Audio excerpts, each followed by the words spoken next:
Hello everybody and welcome to this presentation on CancerWatch Joint Action, a project co-funded by the European Union. And in CancerWatch, together, we work to improve the quality and timeliness of cancer registry data that is feeding into the European Cancer Information System. I'm Gijs Geleijnse, I'm CancerWatch Scientific Coordinator, and I'm with the Norwegian Institute of Public Health. So we know that in Europe there are about 2.7 million people that were diagnosed with cancer in 2024. It's clear that this disease impacts patients, families, friends, and communities. Cancer is deeply personal, but to understand the burden of cancer and to steer our cancer control plans, we must look at populations. With data, with cancer registry data on populations, we can identify differences in the burden of cancer, differences in the number of cases between regions, differences in care patterns, in outcomes. And with these differences and these patterns, we can better understand the burden of cancer, compare how this burden differs, and using that, formulate better strategies to control cancer and feed our Beating Cancer plan. And one of the most important tools that we have in Europe to describe cancer using these statistics from data is the European Cancer Information System. This system, we call it ECIS, has a number of statistical indicators about cancer across Europe. It's broader than the European Union. It covers data from the entire continent. And by exploring this data, experts, policymakers, research can understand these patterns and trends in incidence, the number of new cases, prevalence, the number of people living after the diagnosis of cancer, mortality, those who have died of cancer, and survival after the diagnosis of cancer. And these are the key indicators to steer and understand cancer control. This ECIS is a database that is fed with data from the European network of cancer registries. And this network is a network of around 150 organizations, population-based cancer registries that are active all over Europe. On this map, you can see the registries that have participated in past ECIS updates. And what you see also in this map is that not the entire Europe is covered by population-based registries, so we have in white some gaps. What you also see is that not all countries are completely covered by registries, so some countries are only served by local registries and need to do extrapolation to understand the entire burden of the disease over the country. So this is a complex picture, and this is what the ECIS is dealing with when receiving data from across Europe. So once again, about 150 registries contribute to the ECIS. And behind all these registries are different processes to actually capture data and bring it to the format that we have agreed upon in Europe. So there is a process in each of these registries to translate the data from the clinical records, from the source, to the format that we have agreed upon in the ENCR.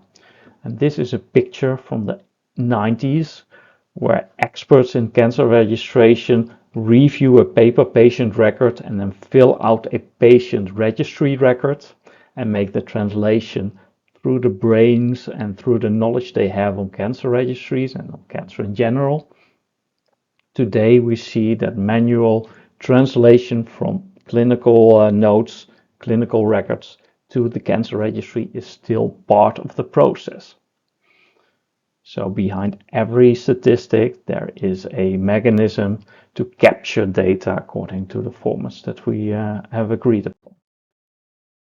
So despite this huge manual effort to capture cancer registry data and bring it together, we see that the ECIS is able to produce estimates that are quite recent. In this respect, the number of new cases in 2024.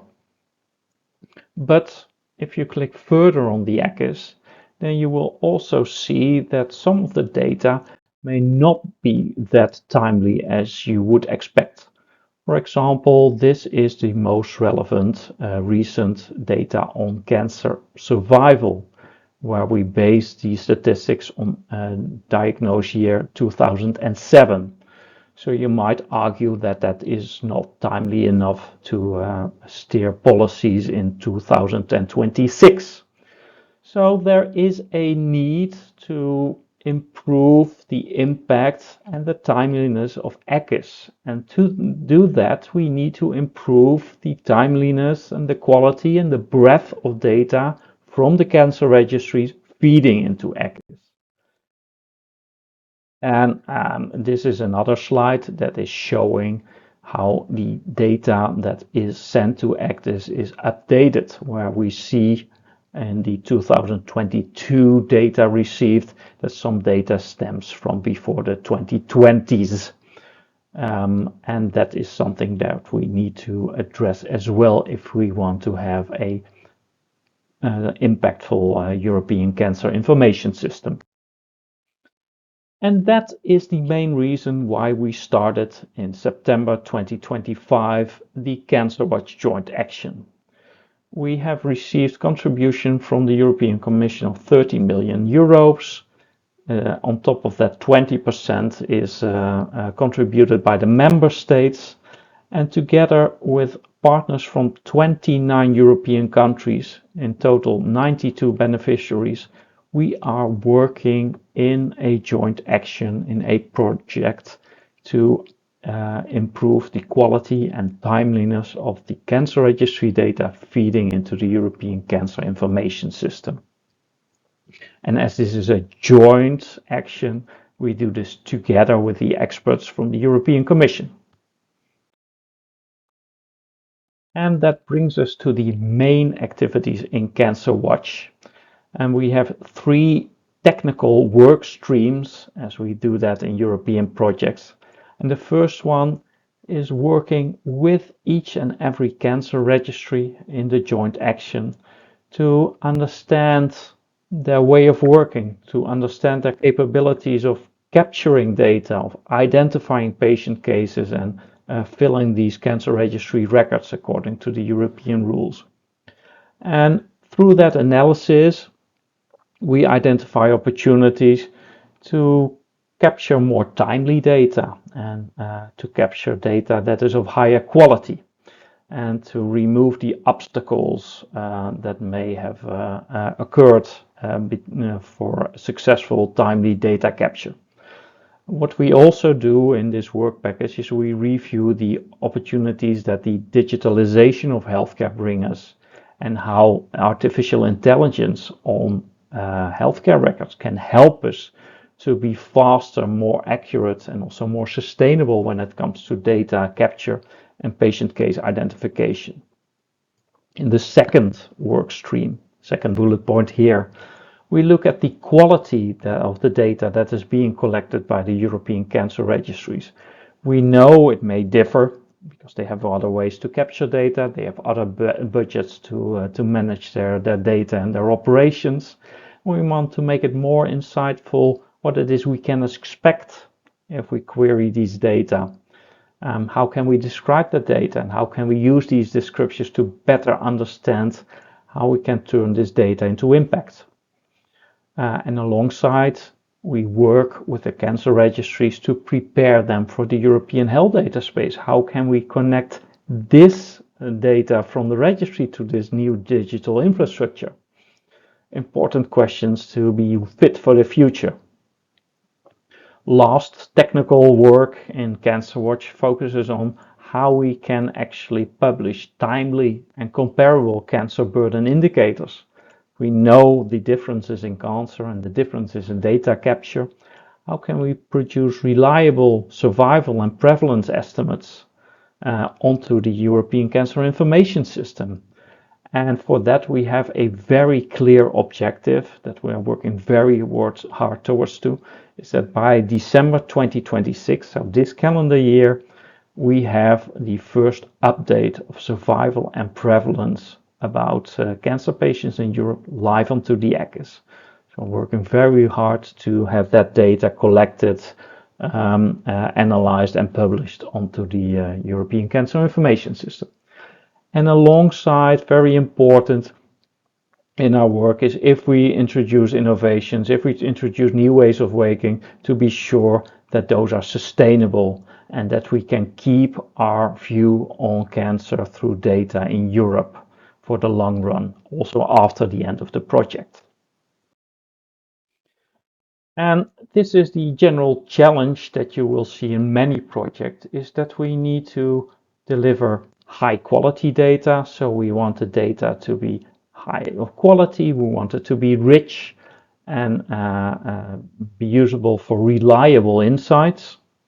On the other hand, we would like to have this data available fast, preferably as short to the moment of diagnosis as possible, such that the insights derived from data are most representative for the situation that we have in Europe today. So both the data as well as the insights need to be faster and be made more actionable.